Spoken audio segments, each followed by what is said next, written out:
Hey everybody, welcome to March 2021 and our Recombobulation Station. My name is Shaw Blackburn. I'm also known as the Loon Witch. And if you're looking at how my face looks a little goofy today, um, I spent a couple hours at the dentist getting some fillings done. So my face is just starting to become more itself. But I didn't want to call off our recombobulation station because if you're like me, you don't allow yourself a lot of time to do the things that you should be doing for self-care. So I wanted to make sure that I was here to hold that space for you. So today, I thought we would talk about something that I do for myself, and I know a lot of people probably do the same thing for themselves. And then I'll give you a couple of journal prompts. I'm not going to be recording for an entire hour today, but I would like you at the end of the recording to give yourself the rest of that time as your sacred time. And I will say I'm very fortunate here that my job allows me to work in my sacred space, and I feel so blessed. I'm surrounded by beautiful artwork of trees, and if you look behind me, you can see that there's vines and my witch's hat and some lights and paintings and all kinds of stuff around. And this space is where, if we were in person, you would be sitting on the floor or sitting in my rocking chair or sitting in another chair, relaxing and enjoying some vibrational music, maybe doing some journaling, maybe having a cup of tea. We will get back to those in person events before you know it. And in fact, if you are local, I do have space where I can accommodate two people to come and enjoy the recombobulation station in person. So let me know, send me a quick message. So today's topic, let's talk about using oracles. And if you know me, you know that traditionally I read the tarot, I read runes, and I do aura photography. I don't usually talk about using oracles. So, what is an oracle? So, an oracle, most of the time we think about oracles, we think of them as a deck of cards. I actually have a deck right here, my new little favorite. This is the White Witch's Oracle. So, this is the Crystal Ball Pocket Oracle. It's the cutest thing. It is the absolute cutest thing I've ever seen. Um, and I like things to be small. So the back of each card has a crystal ball on it, and I will show you. The back of each card has a crystal ball with a moon inside. That's the back. And there's a handful of cards, and each card has a different image and a different word on it. So an oracle is meant to give you insight in the moment when you need it. Um, they're great for meditation.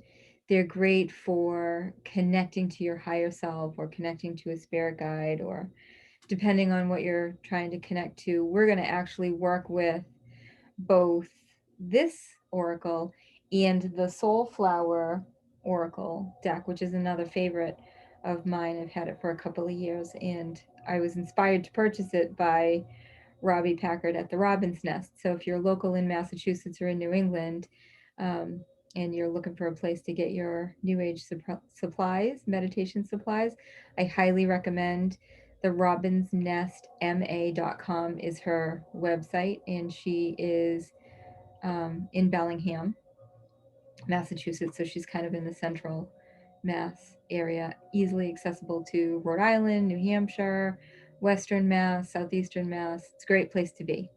Anyway, so let's get back to that. That was my shameless plug for Robbie. Let's get back to talking about oracles. So your oracle should be something that resonates with you. A lot of people use the Lenormand oracles, and that those oracles are following in the footsteps of a great French woman who was a renowned seer and psychic. They differ from the tarot because the tarot has specific archetypes that it relates back to, and has, I'm going to say it has more structure. So all of you oracle people don't get upset with me. Because oracles, their structure is based on one theme, where the tarot structure is based on a multitude of themes and archetypes. So this crystal ball pocket oracle is based on the idea of scrying with a crystal ball, what kind of answers you might get. So I thought it would be a good one to bring into our meeting, because last month we did crystal ball scrying, and I gave you a couple of journal prompts and things to do with the crystal ball. And that video is still available on the Enchanted Forest Mighty Network. So if you're watching this, then you know how to access it. You should be able to access it with no problem. Just go into the link from February's event. This month, we're talking about using an oracle. Why would you use an oracle? You would use an oracle to get guidance on a particular question. Sometimes if you just need a direction, you can use an oracle. But I prefer to use oracles when I have something very specific that I want to ask about, or very specific that I want to meditate on. So if we were to take the cards in our hand and maybe shuffle them around a little bit, hold on to them with both of our hands while we're pondering what our question should be, then once you have the question formed in your mind and you can see it in your mind and you can speak the words of it, then you want to ask that question. You can ask it out loud, or you can ask it silently to yourself. But I will ask the question, let's see, are these recombobulation stations helpful? Okay, so then I'm just going to pull apart the cards and show you the answer. You're going in the right direction. So what I would say, is that a yes or a no? I would say that's a yes. I'm going in the right direction. The recombobulation stations are helpful. I know they're helpful to me because they give me a sense of peace and calm, and I recombobulate myself more often than once a month, and I encourage you all to do the same. But there's no real huge secret to using an oracle. Oracles are meant to be used kind of in the moment. So let's go on, and you yourself can be an oracle. Well, that's a topic for a different day.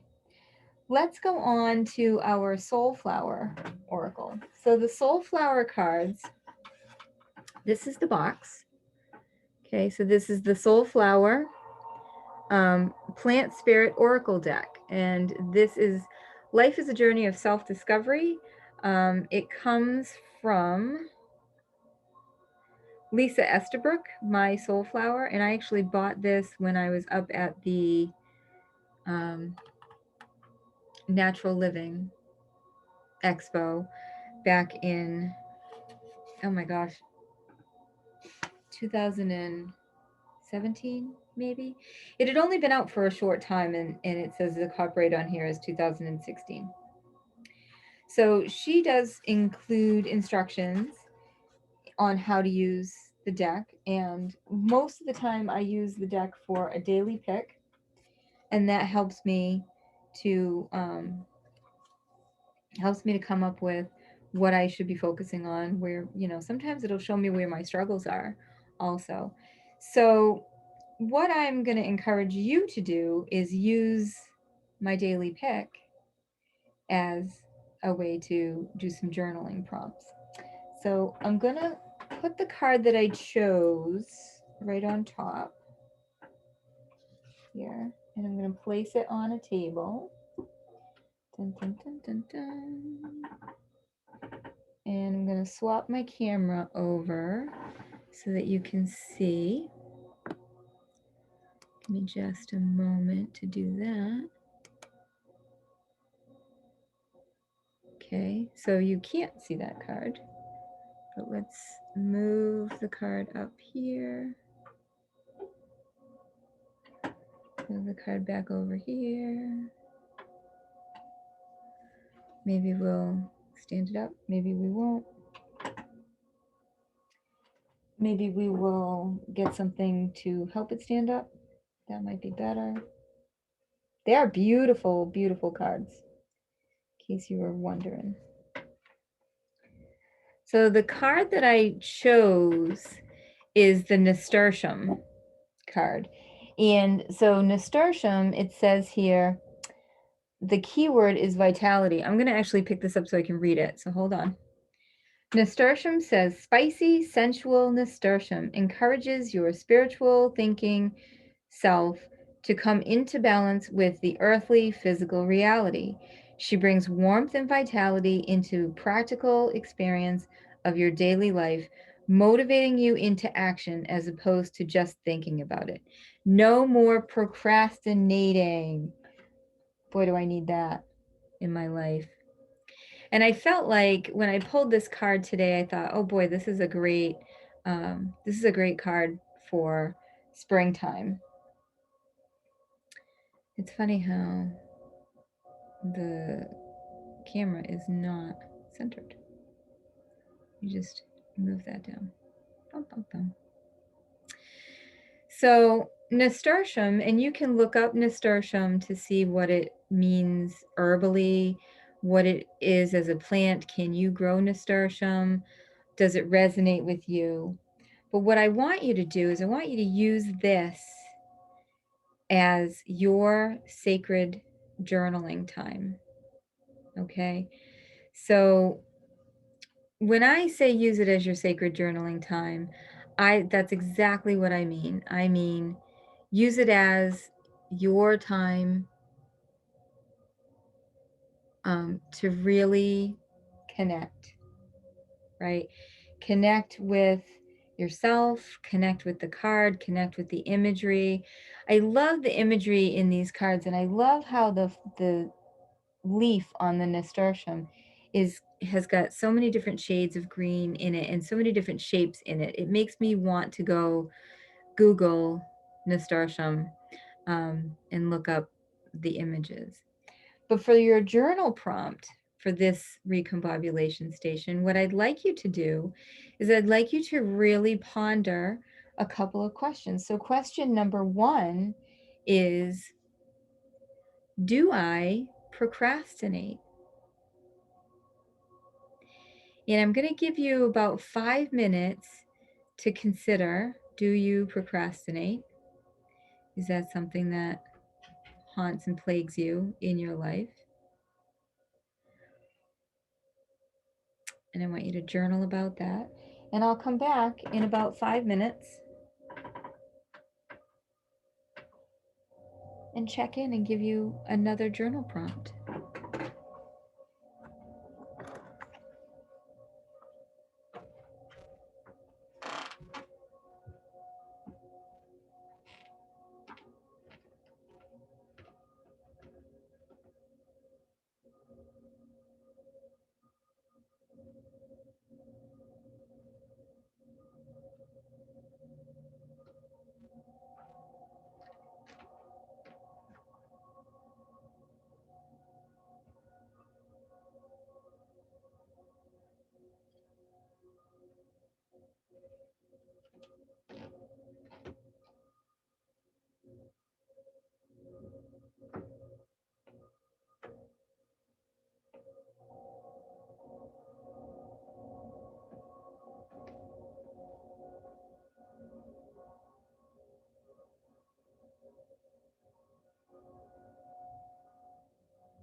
Okay, so here we are back again.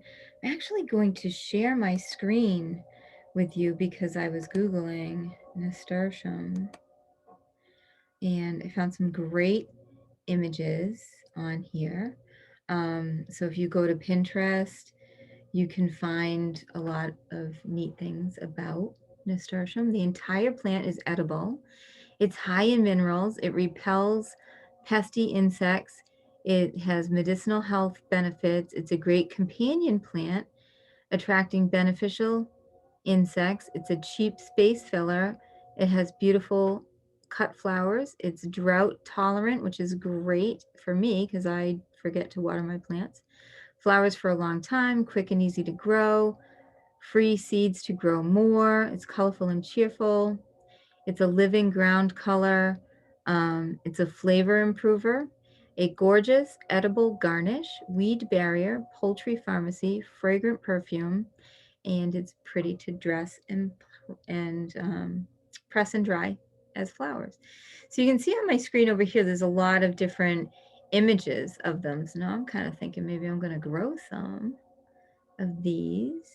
And there's a lot of different recipes and stuff. So here's another hand-drawn card, which is really cool. It is copyrighted by the Herbal Resource. The other thing, so I just put in medicinal properties of nasturtium. And, oh, I want to do all. So check this out. Both the leaves and the petals of the nasturtium plant are packed with nutrition containing high levels of vitamin C. It has the ability to improve the immune system, tackling sore throats, coughs, and colds, as well as bacterial and fungal infections. That's amazing. Absolutely amazing. And then when I scroll down, as we all do, right? When you're looking for things, you scroll through and you're like, oh, what does that say? What does that say? So in medicinal herbalism, nasturtium mostly is known as an expectorant and a disinfectant. It's antibacterial, anti-fungicide, and antibiotic properties. Dot, dot, dot. This is great information. It's stronger than watercress in taste, and it makes a delicious and cute salad ingredient. So I'm going to encourage you all to give it a try if you've not tried it. I don't believe I've ever eaten nasturtium, but I will be. I will definitely be checking it out. So I want to go back and just find a nice image for you to focus on, because this is so much nicer, right? These images are so much nicer to focus on than a blurry image of my card deck. Look at how beautiful these are. Let's open up. That's a nice image.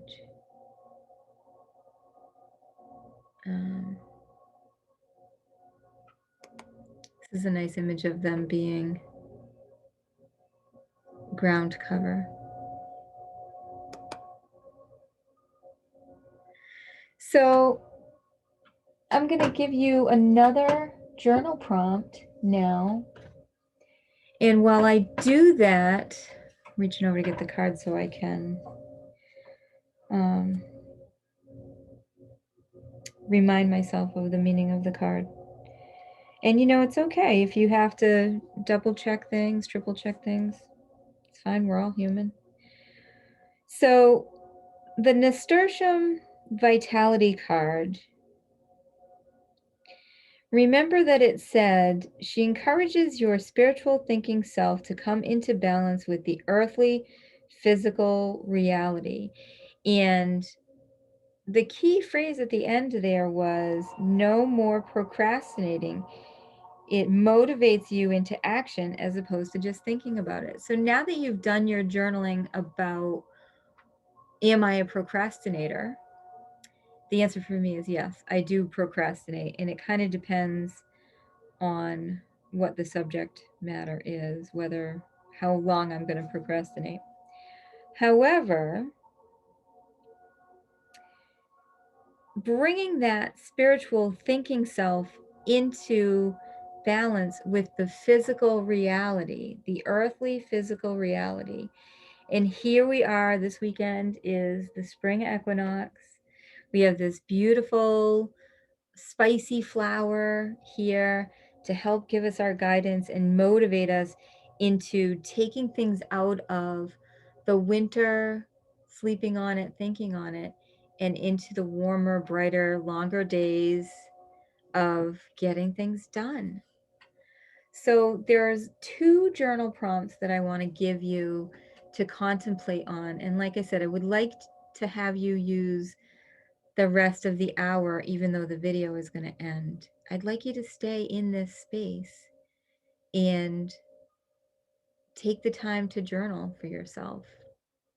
And the next journal prompt I want you to think about are, what are the top 3 things that you procrastinate about?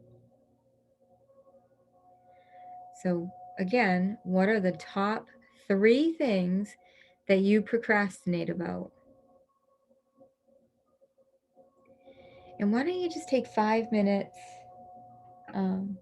to journal about that? While you do that, I'm gonna tuck these cards away.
It's me back again.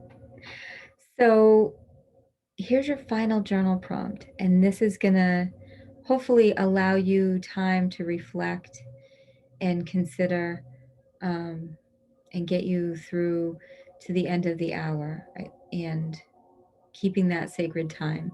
So going forward to just even when I do the recombobulation stations, I am going to try to, I'll be pre-recording them all, but I am going to try to record them for an hour so that you don't necessarily have an excuse to dash away and say, oh, the video's over, I guess I'll go.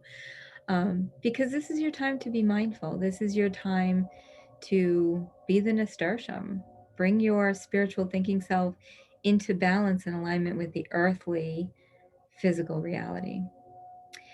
On that note, your final journal prompt for this recombobulation station is, what is one thing that I feel will help me to be motivated to get through my procrastination. And of course, if you feel like procrastination is not a problem for you, then I guess your work here is done. However, the majority of people that I know do have a procrastination issue with at least one area of their life, whether it's filing their taxes, paying their bills, seeing their parents, um, finishing projects without deadlines. Everybody I know has some kind of procrastination that they go through month after month, day after day, week after week, year after year, etc., etc. So what's the one thing? Maybe there's a bunch of things, but what is one thing that you can think of that will help motivate you through your procrastination? So once you recognize that you're procrastinating, what can you do for yourself to help motivate you? Promise yourself ice cream if you finish a task? I don't know. That would be a short thing to journal. And allow yourself in the journaling process, always allow yourself to let the words flow from you. Don't like to write? Do a recording on your phone. Just pick up your phone, open up your voice memos, and record yourself talking, stream of consciousness. That's a great way to journal. You can go back and listen to it, listen to the tone of your voice, listen to the sound of your own voice, the things that you're saying, and how you're saying them. It will become very important to you later on. Well, I know that you don't want to be staring at my mug for the next 40 minutes. Nor do I want you staring at my mug for the next 40 minutes. So I'm going to end this video, and I'm going to encourage you, replay it again if there was something that you missed. Look up nasturtium for yourself, and let this be our plant ally for the next month. And then I will see you again third Thursday of April. And watch on the Enchanted Forest Mighty Network for the updated video link. All right. Thank you so much. Until then, be well.